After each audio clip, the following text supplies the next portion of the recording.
Sarah Miller sat alone in her small apartment on Christmas Eve, watching snowflakes fall outside her window. She was 70 years old, and this would be her first Christmas without her husband, Tom. He had died 6 months ago, and the silence in the apartment felt like a heavy blanket covering everything. Sarah remembered when this apartment was full of love and laughter. Tom would sing Christmas songs while cooking dinner. Their daughter, Emma, would visit with their grandson, little Michael. But everything changed after Tom's funeral. Emma had stopped calling. Sarah didn't understand why. Every time she tried to call, Emma would say she was busy and hang up quickly. The loneliness hurt more than anything Sarah had ever felt. She looked at the empty chair where Tom used to sit. "What should I do?" she whispered to the silence. "How do I fix this?" Sarah decided she couldn't spend Christmas alone with these sad thoughts. She put on her warm coat and walked outside into the cold night. The streets were quiet, with only a few cars passing by. Most people were home with their families, enjoying warm meals and sharing gifts. As Sarah walked past the park, she heard a soft crying sound. She stopped and listened carefully. The sound came from behind a bench. Sarah walked closer and found a young woman sitting on the frozen ground, holding a small baby wrapped in a thin blanket. The woman looked very thin and tired. Her clothes were old and torn. The baby was crying and the woman was crying too. "Are you okay?" Sarah asked gently, kneeling down beside them. The young woman looked up with frightened eyes. "Please don't call the police," she said quickly. "I'm not doing anything wrong. We just have nowhere to go." Sarah's heart broke. "What's your name?" she asked softly. "I'm Maria," the woman said. "And this is my baby Anna. She's only 3 months old." "Why are you out here in the cold?" Sarah asked. Maria started to cry harder. "I lost my job 2 months ago. Then I couldn't pay rent, so my landlord made me leave. I've been trying to find help, but every shelter is full. I don't have any family here. I came to this country alone, looking for a better life. But everything went wrong." Sarah didn't think twice. "Come with me," she said firmly. "You and Anna will stay at my apartment tonight. It's warm and I have food." Maria looked surprised. "Why would you help us? You don't know me." "Because it's Christmas," Sarah said. "And because everyone deserves kindness, especially a mother with a baby." Sarah took Maria and Anna home. She gave them warm soup and bread. She found clean clothes for Maria and soft blankets for baby Anna. Maria ate slowly, like she hadn't had a good meal in a long time. "Thank you," Maria said, tears running down her face. "You're an angel." "I'm just a lonely old woman who needed someone to care for," Sarah said honestly. "You've actually helped me too." That night, Sarah made a bed for Maria and Anna in the guest room. The room had been empty since Emma stopped visiting. As Sarah listened to the baby's soft breathing, she felt something she hadn't felt in months. She felt needed. She felt like life had purpose again. The next morning was Christmas Day. Sarah woke up early and made breakfast. She found some old toys that used to belong to Emma when she was a baby. She wrapped them in newspaper and put them under her small Christmas tree. Maria came out of the bedroom carrying Anna. "I don't know how to thank you," Maria said. "Last night I was praying for a miracle. Then you appeared." "Maybe we both got a miracle," Sarah said with a small smile. They spent Christmas Day together, talking and sharing stories. Maria told Sarah about her life. She had come from another country, dreaming of becoming a nurse. She had worked hard and was studying at night school. Then she got pregnant. The baby's father left when he found out. Maria tried to manage everything alone, but it was too hard. "I love my daughter so much," Maria said, kissing Anna's head. "But I feel like I'm failing her. What kind of mother lets her baby sleep in the cold?" "A mother who never gave up," Sarah said firmly. "You kept Anna safe. You kept looking for help. That's what love is. Love isn't perfect. Love is trying, even when everything is hard." Sarah's words made Maria cry, but this time they were tears of relief. Someone finally understood. Over the next few days, Sarah helped Maria in every way she could. She made phone calls to different organizations. She used her small savings to buy baby supplies. She cooked healthy meals for Maria so she could produce milk for Anna. They became like family. One week after Christmas, Sarah finally reached Emma on the phone. "Emma, please talk to me," Sarah begged. "I need to understand why you're so angry with me." Emma was silent for a long moment. Then she spoke and her voice was full of pain. "Mom, do you really not know? At Dad's funeral, you said something that hurt me so badly." Sarah was confused. "What did I say?" "When I was crying," Emma said. "You told me to stop crying so much. You said I was making a scene. You said Dad wouldn't want me to be so emotional. Mom, he was my father. I loved him. How could you say that?" Suddenly Sarah remembered. She had been in shock that day, trying so hard to be strong. When she saw Emma crying loudly, she had said those words. But she hadn't meant them the way Emma understood. "Oh, Emma," Sarah said, her voice breaking. "I'm so sorry. I was wrong. I was trying to be strong and I forgot that you needed to grieve your way. I was so lost in my own pain that I hurt you. Please forgive me." Emma started crying. "I felt so alone, Mom. I felt like you didn't care how I felt."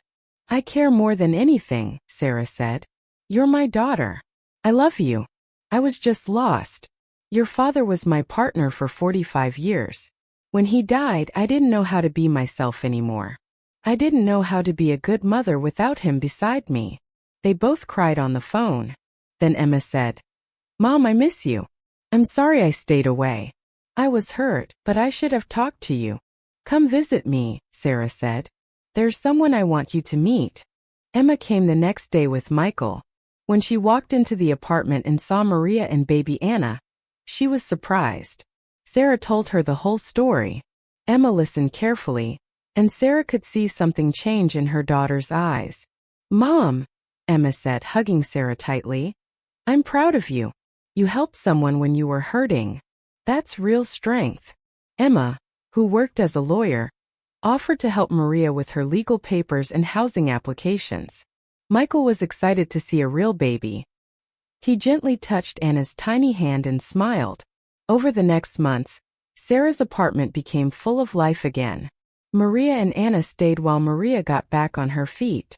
Emma visited every week. Michael loved playing with baby Anna, even though Anna was too small to play back. But life isn't always simple. One day, Maria got a letter from Immigration Services. There was a problem with her papers. She might have to leave the country. Maria was terrified. "If they send me back," she cried, "Anna will grow up in poverty. I came here to give her a better life." Sarah wouldn't accept this. She was old, but she had learned something important. Love makes you brave. "We'll fight this," Sarah said. "Emma will help. We won't let them separate you from your dreams." Emma worked on Maria's case for free. She spent hours preparing documents and making legal arguments. Sarah went to every meeting, holding Anna when Maria was too stressed. Michael even made a drawing for Maria that said, "Stay with us," in colorful letters. The day of Maria's immigration hearing arrived. Sarah, Emma, and even Michael went to support her. Sarah's hand shook as she waited outside the courtroom. She prayed silently, something she hadn't done much since Tom died. "If you're listening," she whispered, "please help this young mother. She deserves a chance." Emma presented Maria's case beautifully. She showed how Maria had worked hard, studied, and never given up. She brought letters from Sarah and others who knew Maria, explaining what a good person she was. She showed that Maria was raising her daughter with love and teaching her to be kind. The judge listened carefully. Then he looked at Maria. "Ms. Maria," he said, "I see that you made some mistakes with your paperwork, but I also see that you're a dedicated mother and a person who contributes to the community. I'm going to grant you temporary permission to stay while we process your proper documents." Maria almost fell from relief. Sarah and Emma hugged her. Michael cheered loudly until someone told him to be quiet in the courtroom. That night, they all celebrated together. But Sarah noticed Emma seemed sad about something else. "What's wrong, honey?" Sarah asked when they were alone. Emma sighed. "Mom, I haven't told you this, but David and I are having problems. We're thinking about divorce. Sarah's heart hurt for her daughter. David was Emma's husband, Michael's father. What happened? Sarah asked gently. We just grew apart, Emma said tiredly. We both work so much. We don't talk anymore. We don't laugh anymore. Michael can feel the tension. I don't know if we can fix it. Sarah thought about her life with Tom. They had faced hard times too. Money problems, disagreements, moments when they felt distant from each other. Emma, Sarah said, marriage is like a garden. If you don't water it, it dies. Have you and David tried really talking? Not about bills or schedules, but about your feelings. We're both too tired to try, Emma admitted. Then make energy for it, Sarah said. If you love him, fight for your marriage. But if you're truly unhappy and you've tried everything, then it's okay to choose peace. Either way, you deserve happiness. Emma started crying. I don't know what I want anymore. Sarah held her daughter like she used to when Emma was a little girl. You'll figure it out, Sarah promised. And I'll be here, whatever you decide. Emma and David started marriage counseling. It was hard work, talking about their problems and learning to listen to each other again. Some days were good. Some days were difficult. But slowly they started to reconnect. Meanwhile, Maria found a part-time job at a hospital as a nursing assistant.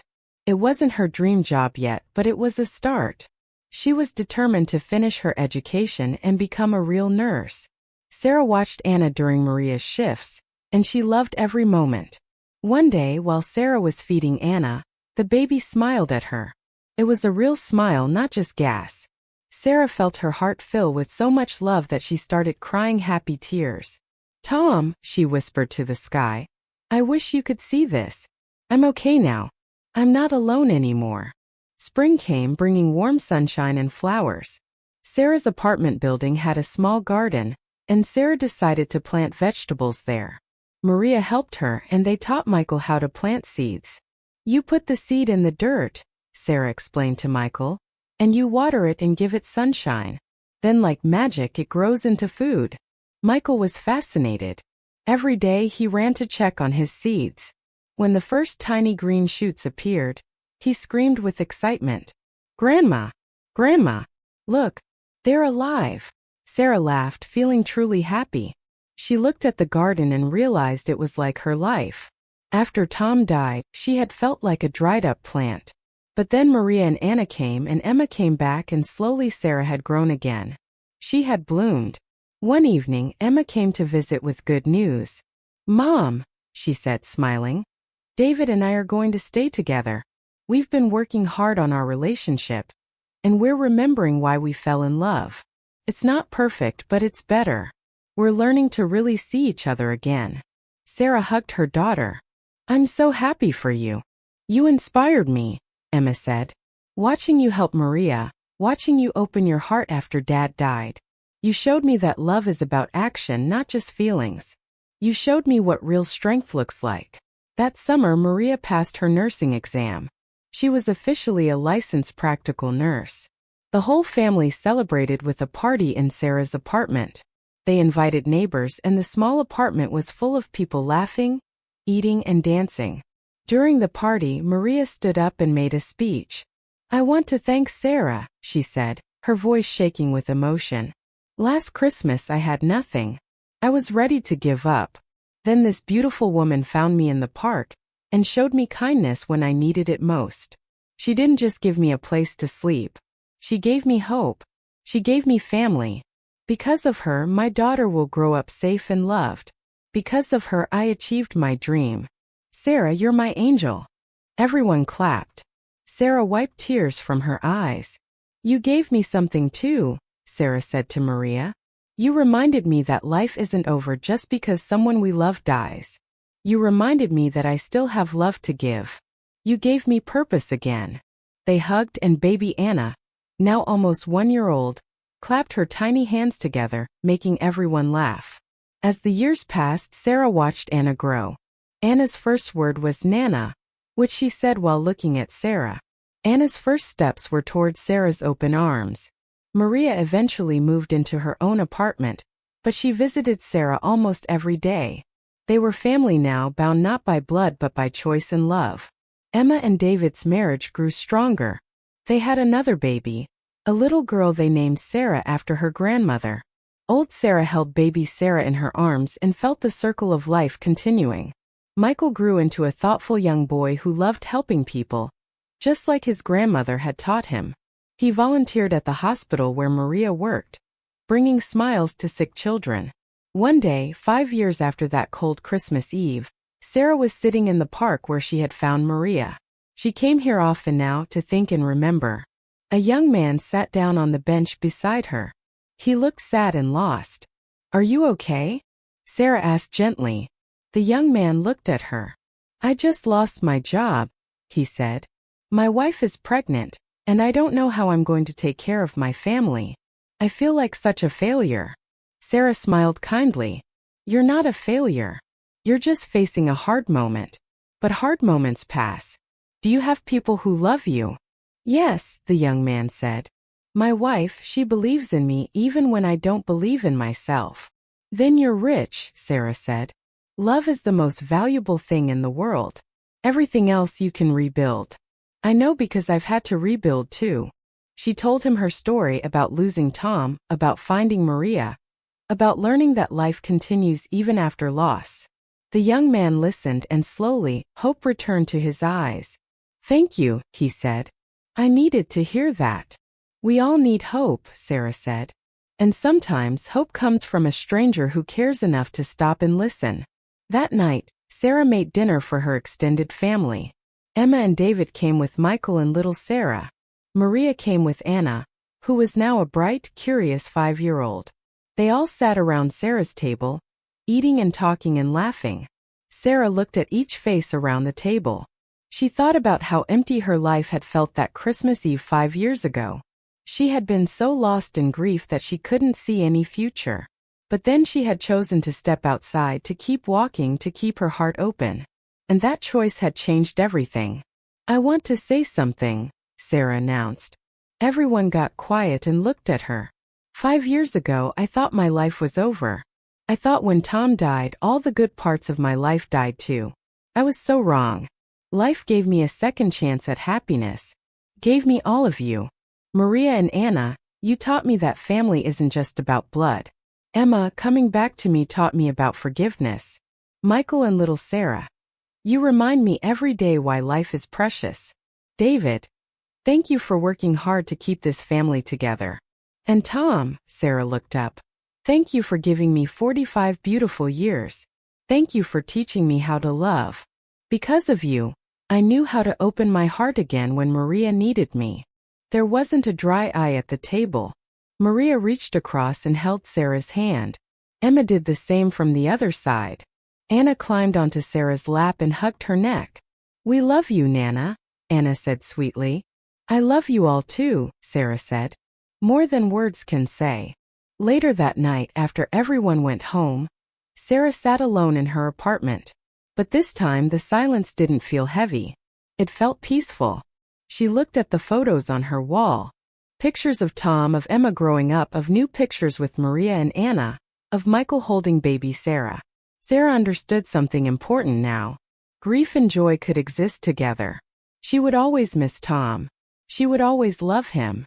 But she could also love her new life. She could miss him and still laugh. She could remember him and still move forward. She picked up her journal and began to write. Dear Tom, 5 years have passed since you left me. I was so angry at first. Angry at you for dying. Angry at the world for continuing without you. Angry at myself for still being alive. But I'm not angry anymore. I've learned that love doesn't end with death. The love you gave me is still here. Living in my heart. Teaching me how to love others. You would be proud of the family we've built. Not the family we expected, but a beautiful family nonetheless. Maria is like a daughter to me. Anna is like a granddaughter. They filled the empty spaces you left behind. Not by replacing you, but by reminding me that my heart is big enough for both grief and joy. I'm okay now, my love. I'm more than okay. I'm happy. And I know that wherever you are, you're happy for me too. Until we meet again, I'll keep living, keep loving, and keep sharing the kindness you taught me. All my love forever, Sarah. She closed the journal and smiled. Outside her window, snow was beginning to fall again. Another Christmas was coming. But this time Sarah wasn't afraid of it. This time she had people to celebrate with. This time she had purpose and love and reasons to wake up every morning with gratitude. The next day, Sarah went back to the park. She did this every week now, walking through and looking for people who might need help. Sometimes she found someone, sometimes she didn't.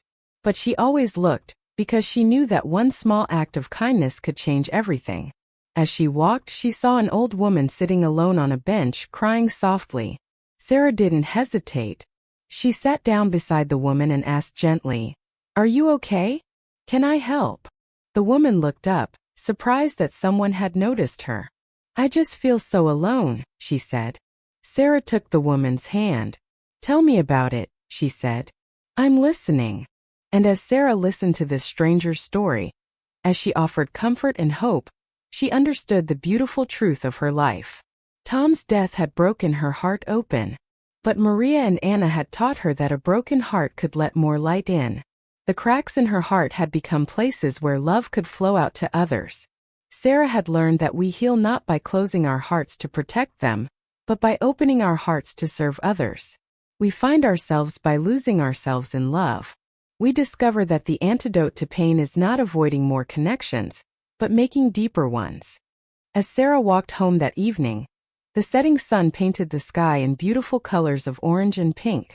She felt Tom's presence around her, not as a ghost, but as a warm feeling of love that would never die. "Thank you," she whispered to the sky, to God, to the universe, to Tom, to everyone who had brought her to this moment. "Thank you for breaking my heart so it could grow bigger. Thank you for the darkness that taught me to appreciate the light. Thank you for taking Tom because that pain led me to Maria. Thank you for every hard moment, because they all brought me here, to this beautiful, messy, perfect life." Sarah understood now what she hadn't understood before. Life isn't about avoiding pain. Life is about finding meaning in the pain. It's about letting the hard times teach us compassion. It's about taking our broken pieces and using them to help others put their own pieces back together. When Sarah got home, Maria was waiting with Anna. "We made dinner for you," Maria said, smiling. "Anna wanted to surprise you." Anna ran to Sarah with a drawing. "I made this for you, Nana. It's our family." Sarah looked at the picture. Anna had drawn stick figures holding hands.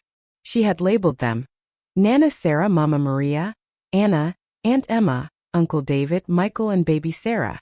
And in the sky, Anna had drawn an angel. She had written Grandpa Tom watching over us above it.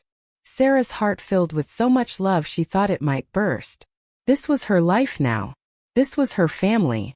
This was what happened when you chose love over fear, when you chose to help instead of hiding, when you chose to keep your heart open even when it hurt. "It's perfect," Sarah told Anna, hanging the picture on her refrigerator with a magnet. "Just like you. Just like all of us." That night, as Sarah lay in bed, she thought about the journey that had brought her here. From that dark, lonely Christmas Eve to this moment of peace and joy. From wanting to give up to finding new reasons to live. From thinking her story was over to discovering it was just beginning a new chapter. She closed her eyes and smiled. Tomorrow she would wake up and live another day. She would love the people around her. She would look for someone who needed help. She would water her garden and watch things grow. She would honor Tom's memory by living the kind of life he would be proud of. A life full of kindness, compassion, and love. And she would be grateful. Grateful for the pain that had taught her strength. Grateful for the loneliness that had taught her to reach out. Grateful for the loss that had taught her what really matters. Grateful for the second chances and new beginnings. Most of all, she would be grateful for that cold night in the park. For the courage to stop and help a stranger. For the choice that had changed everything. Because that choice had saved not just Maria and Anna. That choice had saved Sarah too. As she drifted off to sleep, Sarah's last thought was simple and true. Love never ends. It just changes form. It flows from one person to another, from one generation to the next, creating ripples of kindness that spread further than we can ever imagine. And we get to choose every single day whether we'll be part of spreading that love or not. Sarah had made her choice, and it had made all the difference. Now that you've seen the whole story, we would really appreciate it if you rate it from 1 to 10 in the comments. Your thoughts help us improve and make sure we bring you the kind of stories you truly enjoy.